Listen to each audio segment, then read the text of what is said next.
Movie start होती है तो हमें एक लेडी दिखाई जाती है जिसका नाम क्लारा होता है, जो कि जॉब के लिए किसी के घर आई थी। वो एक लेडी एना के घर केयर टेकर की जॉब के लिए आई थी, क्योंकि एना का बेबी होने वाला था और वो इस कंडीशन में अपने काम अकेले मैनेज नहीं कर पा रही थी, इसीलिए उसे कोई हेल्पर चाहिए थी। वो क्लारा को कहती है कि जॉब की रिक्वायरमेंट ये भी है कि तुम्हें मेरे साथ इस घर में ही रहना होगा। और तभी एना को अचानक से पेन होने लगती है। तब क्लारा उसे संभालती है और उसकी पेन को नॉर्मल करने के लिए उसकी हेल्प करती है, जिससे इम्प्रेस होकर एना उसे जॉब के लिए हायर कर लेती है। तब क्लारा अपना सारा सामान लेकर एना के घर पर शिफ्ट हो जाती है और पहले ही दिन से वो अपना सारा काम बहुत अच्छे से मैनेज करती है। तभी वो देखती है कि एना के पास एक गन भी है, लेकिन वो इस बात पर ज्यादा ध्यान नहीं देती। फिर नेक्स्ट डे क्लारा एना को डॉक्टर के पास लेकर जाती है, जहाँ पर डॉक्टर उससे बताते हैं कि एना का बेबी काफी हेल्दी है और सोनोग्राफी से पता चला है कि वो एक बेबी बॉय है। फिर हम देखते हैं कि एना ड्रेसअप होकर ड्रिंक करके डांस करने लगती है। उसे डांस करने का काफी शौक था और वो क्लारा को भी ज्वाइन करने के लिए कहती है। और यहाँ पर एना उसे अपनी पास्ट की सैड स्टोरी बताती है। वो बताती है कि आज मेरा बर्थडे है और मैं अपनी फैमिली को बहुत मिस कर रही हूँ। ये कहकर वो काफी इमोशनल हो जाती है। वो बताती है कि मेरी फैमिली में से कोई भी मुझसे नहीं मिलता, क्योंकि मैं किसी के साथ रिलेशनशिप में थी और मेरी फैमिली इस वजह से मुझसे अब हेट करती है और वो मुझसे कोई भी रिलेशन रखना नहीं चाहते और इसी वजह से मैं अकेले ही यहाँ पर रह रही हूँ। फिर नेक्स्ट डे जब वो डॉक्टर के पास चेकअप के लिए जाते हैं तो डॉक्टर उन्हें बताता है कि एना का ब्लड प्रेशर काफी ज्यादा है, इसीलिए अब वो नॉन वेज नहीं खाएगी। और इसके बाद से क्लारा उसे सिर्फ वेजिटेरियन खाना ही देती थी। क्लारा उसका बहुत ख्याल रखती थी। क्लारा उसे बच्चों के नेम्स की एक बुक देती है ताकि वो अपने बच्चे का नाम डिसाइड कर ले। उसी रात एना एक क्लब जाती है ताकि उसका मूड अच्छा हो जाए और जब वो रात को काफी लेट आती है तो क्लारा की आंख खुल जाती है। तो वो देखती है कि एना फ्रिज में कुछ ढूंढ रही है और जब क्लारा उसकी हेल्प करने के लिए आगे बढ़ती है तो एना उसके शोल्डर पर बाइट कर लेती है, जिससे क्लारा का ब्लड उसके मुंह पर लग जाता है। लेकिन क्लारा उसे दूर हटाती है और उसे उसके रूम में जाने के लिए कहती है। और हैरान कर देने वाली बात तो ये है कि नेक्स्ट डे एना बिल्कुल नॉर्मल बिहेव कर रही थी, जैसे कुछ हुआ ही ना हो। मीनवाइल क्लारा भी उससे कल रात के बारे में कुछ भी डिस्कस नहीं करती, क्योंकि उसे ऐसा लग रहा था कि शायद एना ने वो सब कुछ नींद में किया होगा। एना क्लारा को बताती है कि मैंने अपने बेबी का नाम डिसाइड कर लिया है और मैं उसका नाम जोल रखूंगी। फिर जब क्लारा एना की प्रेगनेंसी शीट बना रही होती है तो वो सोचती है कि एना की स्लीप वॉकिंग का फुल मून से जरूर कोई ना कोई कनेक्शन जरूर है, क्योंकि पिछली बार जब उसने अजीब बिहेव किया था तब भी फुल मून नाइट ही थी। अगले फुल मून नाइट पर एना को अजीब से ख्वाब आने लगते हैं, जिसकी वजह से एना डर जाती है और वो क्लारा को उसके रूम में ही रुकने के लिए कहती है। उसी रात एना फिर से नींद में उठकर चलने लगती है। इस बार भी क्लारा की आंख खुल जाती है और वो एना के पीछे जाती है और अब एना की आईज का कलर भी बिल्कुल चेंज हो गया था। एना अपनी बिल्डिंग से बाहर आकर एक जगह पर बैठ जाती है, लेकिन क्लारा एक चीज देखकर काफी शॉक्ड रह जाती है जब एना एक बिल्ली को मार देती है और उसे खाने लगती है। इसके बाद क्लारा एना को घर ले आती है और इस बार भी पिछली बार की तरह एना को कुछ भी याद नहीं होता, जैसे कि कुछ भी ना हुआ हो। फिर क्लारा अपना हाथ काटकर उसके लंच में थोड़ा सा खून मिला देती है, जिससे एना की खून पीने की प्यास बुझ जाए और उस खाने को एना बड़ा टेस्टी समझकर खा जाती है। फिर क्लारा उसे बताती है कि तुम्हें नींद में चलने की बीमारी है, यानी तुम्हें स्लीप वॉकिंग है, जिसकी वजह से एना को काफी परेशानी होती है। तो क्लारा उसे समझाती है कि फिक्र मत करो, क्योंकि तुम सिर्फ फुल मून नाइट ही स्लीप वॉकिंग करती हो, उसके अलावा नहीं। और ये कोई स्लीप डिसऑर्डर नहीं है, बल्कि प्रेगनेंसी में फुल मून नाइट में ऐसा होता रहता है और इसीलिए वो फुल मून नाइट पर स्लीप वॉकिंग करती है। फिर क्लारा रात को उसके बेड के चारों तरफ आटा गिरा देती है ताकि अगर एना नींद में उठकर चलने लगे तो उसे पता चल जाए, क्योंकि उसके पाँव पर वो आटा जो चिपक जाएगा। फिर नेक्स्ट डे क्लारा जब उसे जगाने आती है तो वो देखती है कि सब कुछ नॉर्मल है, यानी कल रात उसने स्लीप वॉकिंग नहीं की और एना बिल्कुल आराम से सोई है। फिर नेक्स्ट डे एना उसे बताती है कि जब मैं वेकेशंस पर अपने फ्रेंड्स के साथ गई थी तो वहाँ पर मुझे एक आदमी मिला जिससे मेरी दोस्ती हो गई। फिर हम दोनों घूमने गए और माउंटेन्स पर जाकर हमने काफी टाइम स्पेंड किया। वो बताती है कि मैं वहीं पर ही सो गई और जब मेरी आंख खुली तो वहाँ पर वो आदमी नहीं था और मुझे झाड़ियों में एक चमकीली आंखों वाला क्रिएचर भी दिखा था। फिर कुछ टाइम बाद जब मुझे पता चला कि मैं प्रेग्नेंट हूँ तो मैंने उस आदमी को बहुत ढूंढने की कोशिश की, लेकिन उस टाउन में उस आदमी के बारे में तो कोई भी नहीं जानता था और उसी दिन के बाद से मैंने उस आदमी को कभी देखा भी नहीं।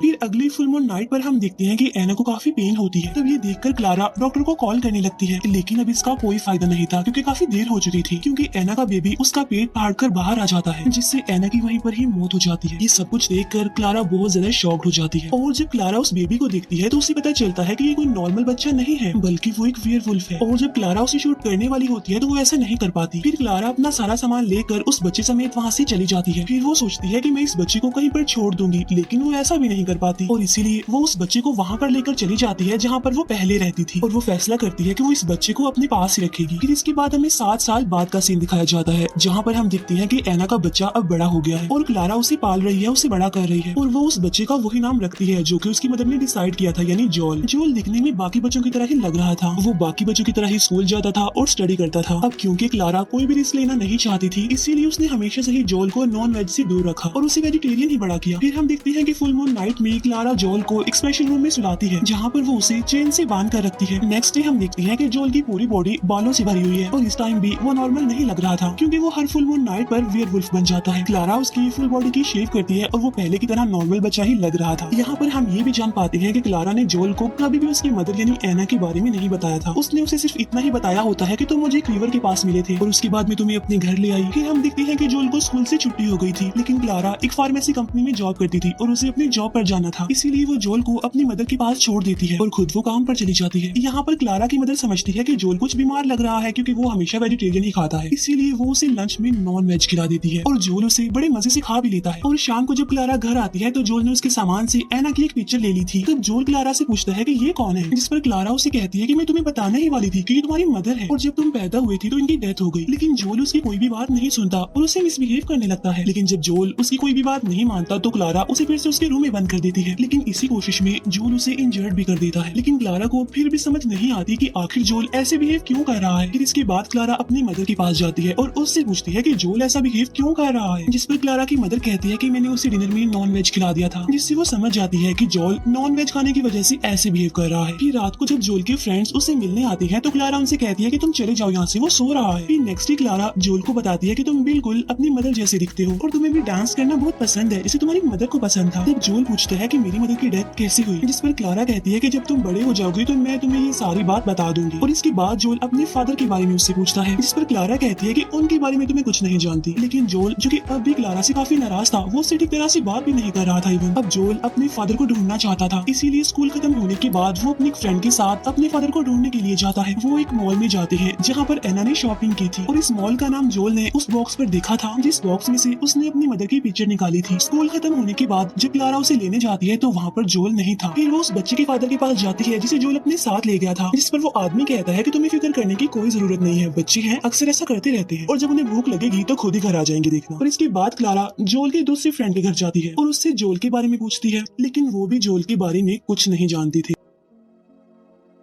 तब वो लेडी क्लारा को पुलिस के पास जाने के लिए कहती है, लेकिन क्लारा पुलिस के पास नहीं जाना चाहती थी क्योंकि वो उसका अपना बच्चा नहीं था, इसलिए। फिर इसके बाद क्लारा अपनी मदर के पास जाती है और काफी प्रे करती है कि जोल जल्दी से वापस आ जाए। दूसरी तरफ जोल और उसका फ्रेंड रात होने के बावजूद भी अभी तक उसी मॉल में ही घूम रहे थे और जैसे ही मॉल बंद होने वाला होता है तो वो दोनों वहीं पर ही छुप जाते हैं। इसके बाद वो बाहर आकर जोल के फादर को ढूंढने लगते हैं और तभी जोल की नजर चांद पर पड़ती है और उसे पता चलता है कि आज भी फुल मून नाइट है। और फिर देखते ही देखते जोल एक वेयरवुल्फ में बदल जाता है और उसे देखकर जोल का फ्रेंड डर जाता है और वो वहाँ से भागने लगता है। वो लिफ्ट की तरफ भागता है लेकिन लिफ्ट अनलकीली बंद होती है। इतनी ही देर में जोल वेयरवुल्फ के रूप में वहाँ पर पहुँच जाता है और उसे मारकर खा लेता है। और इसके बाद जोल घर वापस आ जाता है और उसे घर वापस आता हुआ क्लारा की मदर भी देख लेती है और उस टाइम वो कोई नॉर्मल बच्चा नहीं था बल्कि वेयरवुल्फ के रूप में ही था। तब ये देखकर वो लेडी बहुत ज्यादा डर जाती है, इसीलिए वो क्लारा को एक क्रॉस दिखाती है और कहती है कि हम एक फादर को बुलवाएंगे और उस पर एग्जॉर्सिज्म करवाएंगे, जिस पर क्लारा कहती है कि वो एक वेयरवुल्फ है और उस पर इन चीजों का कोई असर नहीं होने वाला। अब किसी तरह वो अपनी मदर को तो रोक लेती है, लेकिन अब वो मजीद जोल के साथ वहाँ पर रहना नहीं चाहती थी, इसीलिए वो नेक्स्ट मॉर्निंग वहाँ से जाने का डिसीजन लेती है। इसीलिए वो अपना सामान पैक करने लगती है। फिर जोल जब नींद से जागता है तो क्लारा उसे पूछती है कि बताओ कल रात कहाँ थे तुम। तो वो बताता है कि मैं अपने एक फ्रेंड के साथ अपने फादर को ढूंढने के लिए एक मॉल में गया था और उसके बाद मैं वापस अकेला ही आया हूँ और मुझे कल रात के बारे में कुछ भी याद नहीं है कि मैं यहाँ पर कैसे पहुँचा और इवन मुझे तो भूख भी नहीं लग रही है। तब ये सुनकर क्लारा समझ जाती है कि उसने अपने फ्रेंड को मारकर उसे खा लिया है। तब क्लारा उसे कहती है कि हमें आज यहाँ से निकलना होगा, लेकिन जोल वहाँ से जाना नहीं चाहता था क्योंकि वो जानना चाहता था कि आखिर उसके फादर कौन है। तो वो धोखे से क्लारा को उस रूम में बंद करके स्कूल चला जाता है, लेकिन स्कूल जाकर भी उसे अपने फ्रेंड के बारे में कुछ पता नहीं चलता। फिर हम देखते हैं कि टीवी पर मॉल के बारे में न्यूज चल रही थी कि पूरी लिफ्ट खून से भरी हुई थी, लेकिन वहाँ पर किसी की डेड बॉडी नहीं थी। फिर शाम को क्लारा की कुलीग उससे मिलने आती है क्योंकि आज वो काम पर नहीं आई थी और जब वो क्लारा के घर पहुँचती है तो वो देखती है कि दरवाजा तो खुला हुआ है और तभी उसे क्लारा की आवाज सुनाई देती है जो कि हेल्प के लिए चिल्ला रही थी। और जब क्लारा की फ्रेंड उस दरवाजे को खोलती है तो उसमें से क्लारा बाहर आती है और अपनी फ्रेंड को थैंक्स कहती है उसकी हेल्प करने के लिए। फिर क्लारा की फ्रेंड कुछ भी समझ नहीं पाती कि ये सब कुछ उनके साथ किसने किया होगा, लेकिन क्लारा अपनी गन लेकर वहाँ से निकल जाती है क्योंकि वो जानती थी कि जोल कहाँ गया होगा। इसके बाद क्लारा एक फेस्टिवल में जाती है जहाँ पर उसे उस बच्चे के फादर भी मिलते हैं जिसे जोल ने मार दिया था और वो क्लारा से अपने बेटे के बारे में पूछती है क्योंकि वो अभी तक घर नहीं आया था, लेकिन क्लारा कहती है कि मैं इस बारे में कुछ नहीं जानती। दूसरी तरफ हम जोल को देखते हैं जो कि अपनी फ्रेंड के साथ खेल रहा था था और तभी अचानक से वो एक वेयरवुल्फ में बदलने लगता है क्योंकि वो भी एक फुल मून नाइट थी। और जब वो अपनी फ्रेंड पर अटैक करने ही वाला होता है तो वहाँ पर क्लारा आकर उसे शूट कर देती है जिससे वो इंजर्ड हो जाता है। इसके बाद क्लारा उसे उठाकर घर ले आती है और उसे चेन से बांध देती है और उसके पैर पर लगी गोली को निकाल कर बैंडेज करती है। लेकिन तब तक सभी को पता चल चुका था कि जोल एक वेयरवुल्फ है, इसीलिए लोग उसे मारने के लिए उनके घर की तरफ बढ़ रहे थे। और तभी क्लारा उसे एक लोरी सुनाती है जो कि अक्सर एना गाया करती थी ताकि वो उस पर अटैक न करे। इसके बाद क्लारा उसके हाथ पैर खोल देती है जिससे वो लोगों से लड़ने के लिए बिल्कुल रेडी हो जाता है जो कि उसे मारने आ रहे थे। और इसी के साथ ही ये मूवी यहीं पर एंड हो जाती है। Thank you for watching.